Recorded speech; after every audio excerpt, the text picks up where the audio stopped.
शाम का समय था। रेलवे स्टेशन के चारों ओर अंधकार छाया हुआ था। डॉक्टर राजेश रेल से उतरकर चारों तरफ किसी ऑटो रिक्शा का इंतजार करने में व्यस्त थे, लेकिन उन्हें चारों तरफ ना तो कोई ऑटो रिक्शा दिखाई दे रहा था और ना ही कोई व्यक्ति।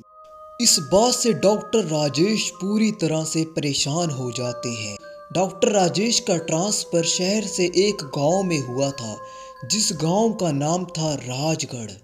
उस गांव में जाने के लिए डॉक्टर को किसी न किसी ऑटो रिक्शा की आवश्यकता थी, लेकिन वह निगाह घुमाकर देखते हैं किंतु उन्हें चारों तरफ कोई भी दिखाई नहीं देता है। डॉक्टर राजेश दूर निगाह घुमाकर देखते हैं, तभी उन्हें एक सिक्योरिटी गार्ड नजर आता है। वह डॉक्टर राजेश को देखते ही उनके पास आ जाता है। डॉक्टर राजेश को वह पूछते हैं, अरे डॉक्टर साहब, इतने अंधेरे में आप यहाँ पर क्या कर रहे हैं? आपने कहाँ पर जाना है? उसकी बातें सुनते ही डॉक्टर राजेश उन्हें कहते हैं, अरे भाई साहब, मुझे राजगढ़ गांव में जाना है क्योंकि मेरा ट्रांसफ़र वहां पर हुआ है। इस बात को सुनते ही वह सिक्योरिटी गार्ड पूरी तरह से डर जाता है। वह डॉक्टर राजेश से कहता है, अरे डॉक्टर साहब, जिस गांव की आप बात कर रहे हैं, इस समय तो उस गांव में व्यक्ति तो क्या कोई जानवर भी नहीं जाता है, क्योंकि उस गांव में जाने के लिए एक जंगल को पार करना पड़ता है। लोगों की माने तो इस समय उस जंगल में प्रेत आत्माएं रहती हैं।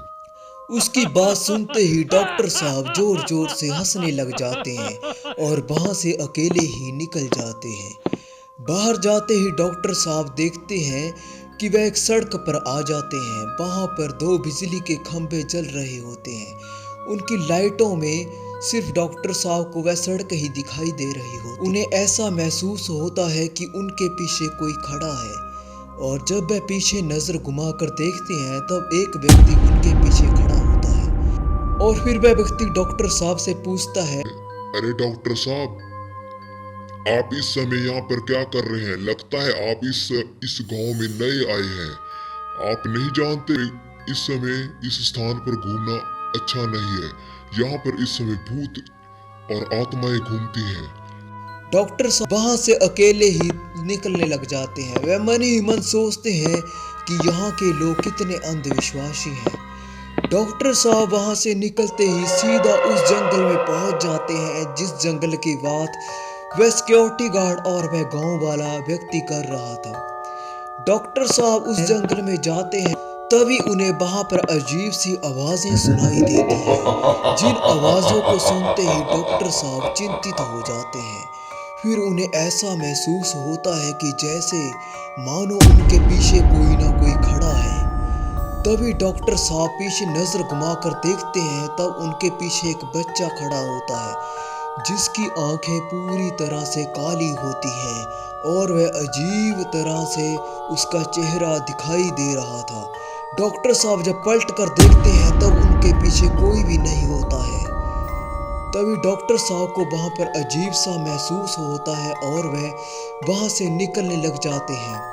तभी वह बच्चा जोर जोर से हंसने लग जाता है और वह बच्चा जोर जोर से बोलने लग जाता है, अरे माँ, देखो इस जंगल में कोई डॉक्टर आया है।